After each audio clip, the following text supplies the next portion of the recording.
สวัสดีครับเป็นโค้ดครับผม เป็นโค้ดอีเมลเรื่องของ Value Object นะครับ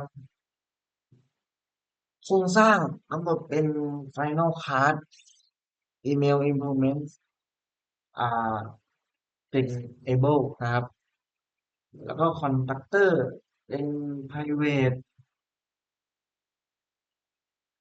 นะครับ ให้สร้างผ่าน Static Factory Method เท่านั้นนะครับ ส่ง String Value ส่ง String Value 1 ตัดช่องว่าง แล้วแปลงพิมพ์ตัวเล็กด้วย str o strt o lower นะครับ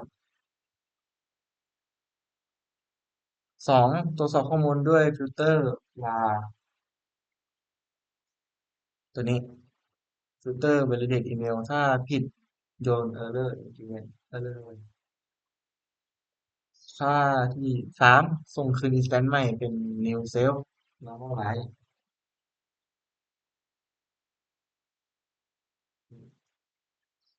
ส่วน echo email author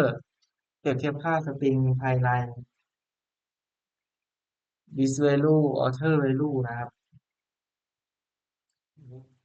โอเค คนเนี้ยแสดงให้เห็นถึง value object แล้วก็ immutable และตรวจสอบความถูกต้องในตัวเองด้วยครับผม